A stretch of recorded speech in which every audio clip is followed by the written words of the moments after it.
अस्सलाम वालेकुम, मेरा नाम शेफ अफजल है। अगर दोस्तों आपको तलाश है एक बेहतरीन किस्म की पुलाव की रेसिपी की, तो आज की वीडियो आपके लिए है। आज की वीडियो के अंदर मैं आपको यखनी पुलाव इतना ज़बरदस्त बनाना सिखाऊंगा कि इस पुलाव की खुशबू आपके पूरे घर में फैल जाएगी। यकीन करिए, इतनी ज़बरदस्त रेसिपी है और इतने आसान तरीके से, इतने परफेक्ट मेजरमेंट से आपको बताऊंगा कि अगर आप बिगनर भी है ना, कभी आपने कुकिंग की नहीं है सिरे से, फिर भी आप इस पुलाव को परफेक्ट बना सकेंगे। बहुत ही ज़बरदस्त रेसिपी है और आपसे गुजारिश यही करूंगा कि जब भी दोस्तों आप इस रेसिपी के मुताबिक पुलाव बनाएं तो खासकर जो मसालों की क्वांटिटी है ना, आपने इतनी ही रखनी है जितनी इस वीडियो के अंदर मैं आपको बताने वाला हूँ। कोई भी चीज़ अपने पास से कम या ज़्यादा नहीं करनी। तो यकीन करें, जब आप इस रेसिपी को स्टेप बाय स्टेप फॉलो करके बना लेंगे तो आपकी पुलाव इतनी खुशबूदार, इतनी ज़बरदस्त बनेगी कि एक तो आपके दिल से दुआएं निकलेंगी और आपकी बहुत तारीफें होंगी। फिर बिना टाइम ज़ाय किए चलते हैं इस ज़बरदस्त रेसिपी की तरफ और इसको बनाना स्टार्ट। बिस्मिल्लाहिर्रहमानिर्रहीम। पुलाव बनाने के लिए मैंने लिया है 750 ग्राम गोश्त। आप बीफ का ले लें या मटन का, बस आपने जो गोश्त का इस्तेमाल करना है वो हल्का सा चीकना होना चाहिए, यानी कि फैट वाला गोश्त होना चाहिए। 4 इसके अंदर बादियान के फूल शामिल किए हैं। सौंफ शामिल किया है आधा चम्मच। अदरक और लहसुन का पेस्ट 1.5 चम्मच इसके अंदर मैं शामिल कर रहा हूँ। नमक शामिल कर रहा हूँ आधा चम्मच। और पानी इसके अंदर दोस्तों मैं शामिल कर रहा हूँ 3.5 गिलास। पानी आपने नोट कर लेना है, ठीक है। अब सबसे पहले इसको एक उबाल करा लेते हैं ज़रा तेज़ आंच पे कवर लगा के। जैसे ही एक उबाल आ जाएगा, इसको फिर आंच कम करके 1 घंटे के लिए हमने रख देना है। तकरीबन 1 घंटे में गोश्त गल जाता है। तो ये देखें दोस्तों, इसके अंदर उबाल आ गया है। तेज़ आंच पे एक उबाल मैंने इसको करा लिया है। अब इसकी आंच में कम कर दूंगा, कवर लगा के 1 घंटे के लिए छोड़ दूंगा। गोश्त अगर आपका सही होगा ना तो 1 घंटे के अंदर गल जाता है। जो गोश्त सही नहीं होता वो नहीं गलता।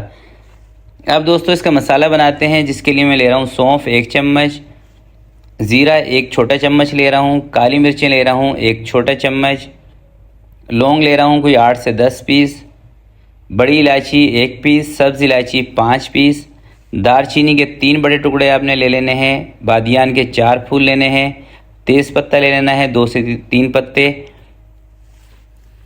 और इस मसाले को पीस लेना है। अभी ये कंप्लीट नहीं हुआ। अब इसके अंदर मैं शामिल कर रहा हूँ धनिया कुटा हुआ 1.5 चम्मच। मसाले को आपने ध्यान से देख लेना है। जायफल जवात्री का पाउडर 2 चुटकी, चाइनीज़ नमक आधा चम्मच, और जो नॉर्मल वाला नमक है ये 1 चम्मच आप इसमें ऐड कर दें।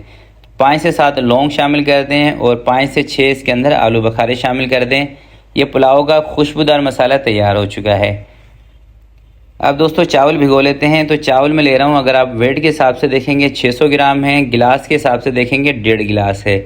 2-3 पानी से अच्छे तरीके से आपने चावलों को लाजमी धोना है। उसके बाद आपने इसको भिगो के रखना है। ऐसा करने से चावल का जो स्टार्च होता है ना, ये निकल जाता है। अब दोस्तों प्याज को फ्राई करते हैं। प्याज फ्राई करने के लिए 1 कप कुकिंग ऑयल का और 2 मीडियम साइज़ की प्याज अच्छे तरीके से आपने इसको ब्राउन कर लेना है बस। और ब्राउन करके ये प्याज इस ऑयल के अंदर हमने नहीं छोड़नी, इसको बाहर निकाल लेना है। तो प्याज ये देखें हमारी ब्राउन हो गई है। इसको मैंने बाहर निकाल के अपने पास रख लिया है। और 1 घंटे के बाद आपने गोश्त को चेक कर लेना है। 1 घंटे के अंदर तकरीबन गोश्त गल जाता है, 50 मिनट से लेके 1 घंटे तक। तो ये देखें, मैं आपको ज़रा दिखा भी देता हूँ। ये देखें गोश्त हमारा बेहतरीन गल चुका है। अब यखनी साइड पे कर लेंगे, बोटियाँ साइड पे कर लेंगे। अब जो प्याज फ्राई का ऑयल था ना, उसके अंदर बोटियाँ उठा के मैंने डाल दी हैं। और ये जो पुलाव का मसाला था ये भी इसके अंदर मैंने डाल दिया है। आधा कप आपने लेना है दही का, 100 ग्राम ले लें वेट के हिसाब से अगर आप ले रहे हैं तो। अदरक और लहसुन का पेस्ट हमेशा मैं थोड़ा सा ज़्यादा इस्तेमाल करता हूँ कोई भी बीफ की डिश बनाऊँ तो। 2 इसके अंदर मैंने टमाटर शामिल कर दिए हैं। 3 चम्मच हरी मिर्चों का पेस्ट, क्योंकि लाल मिर्चों का इस्तेमाल इसके अंदर हम नहीं करेंगे, इसलिए इसके अंदर मैंने हरी मिर्चों का पेस्ट थोड़ा सा ज़्यादा लिया है, वो भी तेज़ वाली हरी मिर्चें जो हैं। क्योंकि दोस्तों जो टेस्ट आता है ना, ये तेज़ वाली जो हाईब्रिड हरी मिर्चें होती हैं ना, उसके साथ टेस्ट ज़्यादा अच्छा आता है। अब तेज़ आंच पे इसको 2 से 3 मिनट के लिए आपने भून लेना है। कोई इसका कोरमा शोरमा नहीं बनाना, कोई 10 मिनट तक इसको भूनना है, 2 से 3 मिनट बस। क्योंकि दोस्तों जितनी भी कमर्शियल बिरयानी पुलाव बनती है ना खुशबूदार, उसका जो मसाला, उसका जो कोरमा भुना जाता है ना, उसको ज़्यादा देर तक नहीं भूनते, सिर्फ 2 से 4 मिनट तक भूनते हैं। तो मसाला मैंने 2 से 3 मिनट तक भून लिया है। इसके अंदर कोई 4 से 5 हरी मिर्चें शामिल कर दी हैं। अब आपको याद होगा कि हमने 1.5 गिलास चावलों को भिगोया था, तो इसके अंदर यखनी मैंने शामिल करनी है 2.5 गिलास। और ये जो मैं चावल इस्तेमाल कर रहा हूँ इसका जो रेट है ना, ये तकरीबन 325 रुपये केजी वाले चावल हैं। अगर इससे अच्छे आपके पास चावल हैं तो आपने फिर जितने चावल हों उससे डबल भी आप पानी ले सकते हैं, कोई मसला नहीं है, परफेक्ट आपके पुलाव बनेगा। तो मेरे चावल थोड़े से हल्के हैं इसलिए मैंने पानी थोड़ा सा कम कर दिया है। नमक इस स्टेज पर आपने चेक कर लेना है, नमक कम लगे तो नमक और ऐड कर देना है, जिसे मैंने किया है। नमक यखनी में हमेशा हल्का सा तेज़ होना चाहिए, तब जाके पुलाव के अंदर नमक परफेक्ट रहेगा। तो जैसे यखनी के अंदर एक तेज़ उबाल आएगा ना, फिर आपने चावल उठा के इसके अंदर डालने हैं। ऐसे नहीं कि यखनी में उबाल नहीं आया आप चावल उठा के डाल दें। चावल डालने के बाद एक दफ़ा हल्के हाथ से चम्मच चलाते हैं, बार बार इसमें चम्मच चलाने की ज़रूरत नहीं है। तेज़ आंच पर एक उबाल करा लें। जैसे ही दोस्तों एक उबाल आएगा, एक मरतबा दोबारा से आपने इसके अंदर चम्मच चला देना है, बस आपका काम ख़त्म हो गया। आप क्या करते हैं, पानी एक तो नाप के नहीं डालते जब पुलाव बनाते हैं, फिर बार बार उसमें चम्मच चलाते रहते हैं, कभी उसको ऊपर करते हैं कभी उसको नीचे करते हैं, जिसकी वजह से दोस्तों चावल एक तो टूट भी जाते हैं और पुलाव सही नहीं बनती। पुलाव बनाने का असूल यही है कि बस 1 से 2 मरतबा चम्मच चला दें, उसके बाद छोड़ दें। 5 से 7 मिनट के बाद जब आप इसको हल्की आंच पर रखेंगे ना, चावल सारा पानी उठा के इस कंडीशन में आ जाएगा। अब आपने इसको दम पे लगा देना है 12 से 15 मिनट। और दम पे लगाते वक्त तवा लाजमी रखा करें दोस्तों, तवा रखने से आपकी जो पतीला है, कढ़ाई है ना, नीचे से चिपकती नहीं है। तो इसके ऊपर मैं रखूँगा वेट और 15 मिनट का इसको लगाऊंगा दम।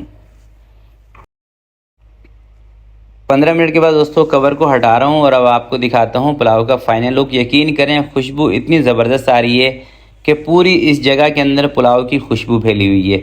अच्छा, आप मुझसे ये पूछते हैं कि आप चावल कौन सी ब्रांड का इस्तेमाल करते हैं। यकीन करें दोस्तों, मैं कोई ख़ास ब्रांड का चावल नहीं इस्तेमाल करता हूँ। एक नॉर्मल सी ब्रांड है और उसका मुझे नाम का भी नहीं पता कौन सी ब्रांड है। और चावल का रेट भी मैंने आपको बता दिया है कि 325 रुपये पर केजी वाला ये चावल है। बस सिर्फ पकाने का तरीका होता है, इसी के साथ चावलों की लेंथ इंक्रीज़ होती है।